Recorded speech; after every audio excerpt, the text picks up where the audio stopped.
Shalom. Alors, on a intitulé ce cours « C'est de ta faute ». Vous la connaissez celle-là, je suppose. Hein, c'est de ta faute. C'est de ta faute. Bah, comment ça, pourquoi je t'ai insulté? Bah, parce que tu m'as insulté. Alors l'autre il dit, bah oui, mais toi t'as insulté ma mère. L'autre il dit, oui, mais toi aussi t'as insulté ma mère. Ouais, mais bah, c'est parce qu'avant t'avais insulté mon père. Ah ben non, mais t'avais insulté mon père. Ah ben non, mais t'as insulté ma famille.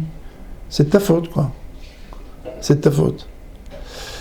Autrement dit, vous savez ce qui se passe? On rentre comme ça dans un cycle dont il est, avec le temps, parfois très difficile de sortir. Là, je vous l'ai décrit de manière très simple, mais ça peut être un cycle beaucoup plus complexe.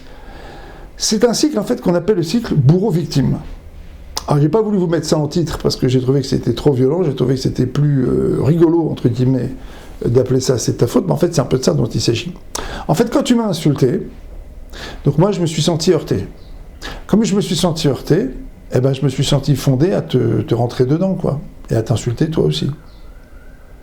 Mais au moment où tu m'as insulté, j'étais victime. Maintenant, au moment où je t'insulte, au moment où je te réponds, au moment où j'entretiens la dispute, la violence de la dispute, je deviens bourreau. Au nom de ma position de victime, je me suis autorisé à devenir bourreau. Bon, et c'est la même chose en face. On vient me dire, bah oui, mais c'est normal, enfin, qu'est-ce qu'on va se laisser ratatiner quand même, on va pas se laisser écrabouiller, d'accord? C'est ce que vous allez me dire, là, je sens, que ça boue en vous, d'accord? On va pas se laisser ratatiner quand même, faut bien qu'on réponde, non? On va pas se laisser insulter, enfin, c'est quoi cette histoire? Vous voulez qu'on tente la joue gauche aussi pendant qu'on y est? Non, en fait, il s'agit d'autre chose. Je voudrais vous inviter à réfléchir sur ces configurations de disputes dans lesquelles finalement tout se bloque finalement, et dans lesquelles les positions se focalisent, où finalement il reste un champ de ruines après, hein, quand on s'est copieusement insulté, puis alors après, énergétiquement on n'y arrive plus, donc hop, on se calme, et puis comme on n'y arrive plus énergétiquement, on revient l'un vers l'autre, en fait on croit qu'on revient vers l'autre, mais en fait on revient parce qu'on n'a plus d'énergie pour se disputer, jusqu'à la prochaine étincelle où on aura à nouveau de l'énergie pour se disputer. Non, c'est pas de ça dont il s'agit. Pour se guérir de ce genre de situation, d'abord de ce genre de configuration, apprendre à ne pas tomber dans ce piège, je pense qu'il faut d'abord se déplacer un petit peu et raisonner un petit peu en dehors du cercle, d'accord?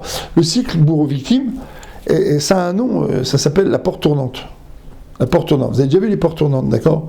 Dans un hôtel, d'accord? Imaginez qu'il y a deux personnes dans la porte tournante, il y en a un qui pousse et l'autre qui pousse, et les deux ils crient, « Mais arrêtez de tourner, monsieur!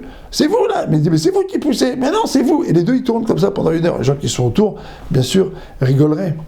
Et c'est un petit peu ce qui se passe finalement quand on observe ce genre de configuration, où les gens s'insultent et en fait ils sont dans une porte tournante.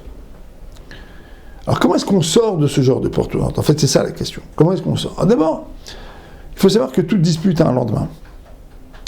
Et le lendemain de la dispute, c'est qu'on est très confus, on est honteux, on est penaud, comment dire en français. On se sent un petit peu idiot finalement, d'accord? Parce qu'on se dit, peut-être que je suis allé un peu trop loin, comment je vais faire pour revenir? On va se calmer, pourquoi pas? Comment? Bref, on a du mal à se gérer soi-même dans le lendemain de la dispute quand on est parti trop loin. On a vécu...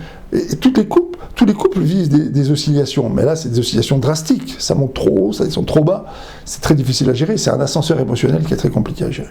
Je crois que la première chose d'abord, c'est de se dire finalement, je vais sortir du cycle bourreau-victime et je vais essayer de rentrer dans une autre manière de regarder mon couple. Cette manière, elle a un mot, elle s'appelle achariyut. En hébreu. Achariyut, c'est responsabilité. Pourquoi je voulais dire en hébreu? Parce que c'est intéressant. Le mot responsabilité en hébreu, achariyut, c'est composé du mot achar, c'est après. C'est quoi prendre ses responsabilités? C'est penser à ce qui va se passer après. Quand on ne prend pas ses responsabilités dans un affrontement, on se laisse complètement aller, on ne pense pas du tout à ce qui va se passer derrière. On ne pense pas du tout que derrière, on va laisser un champ de ruines. D'abord, on va prendre ses responsabilités. Achariyut, je vais penser à ce qui va se passer après. C'est vrai que je suis blessé. Je suis profondément blessé. Je suis profondément atteint. Mon couple ne marche pas. On ne s'entend pas, on a du mal à discuter, on a du mal à parler. Lo yachlou les daber les shalom, comme c'est écrit au sujet des frères de Yosef. Et Yosef disait Lo yachlou les daber les shalom. Ils ne pouvaient plus parler les shalom, c'est fini, on a du mal à échanger. On est vraiment dans une période de tension extrême. On va prendre ses responsabilités. Et prendre ses responsabilités, c'est savoir que cette phase, elle a un lendemain. Elle a un lendemain. Dans la vie, il y a des jours fastes. Et des jours de faiblesse, il y a des jours forts, il y a des jours Terrible. Yom Asa, Yom Bassa, comme on dit ici en Israël, d'accord? C'est comme ça.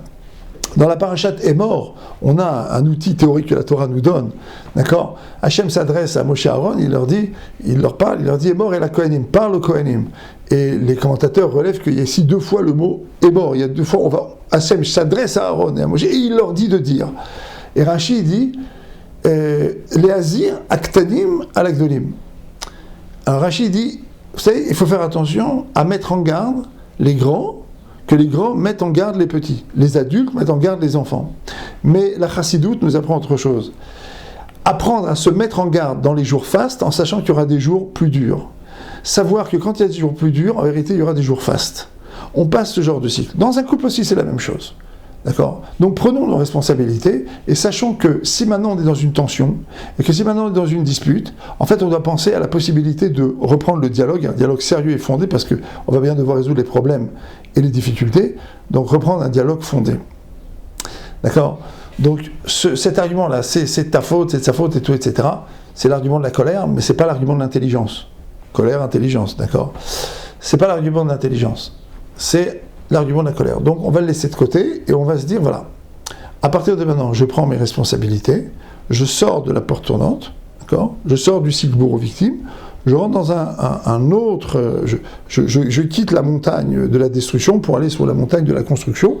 Là-bas, je vais faire autre chose, je vais prendre mes responsabilités et quand on va, parce qu'il y a une tension et quand on va être en tension, on va faire attention au ton qu'on emploie, aux mots qu'on emploie, et on va essayer de se focaliser sur le problème lui-même. Parce qu'il y a un problème et parce qu'il faut le régler. Parfois, c'est un problème qui est structurel dans le couple, c'est pas le genre de choses qui se résout en une conversation. Parfois, c'est un problème plus précis, plus circonstancié, donc ça nécessite un petit peu de sang-froid, même si ça soulève les passions. D'accord?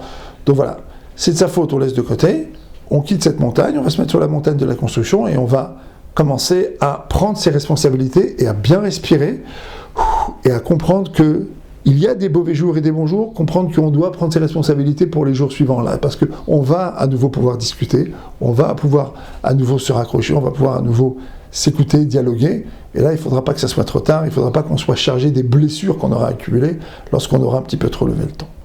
À réfléchir.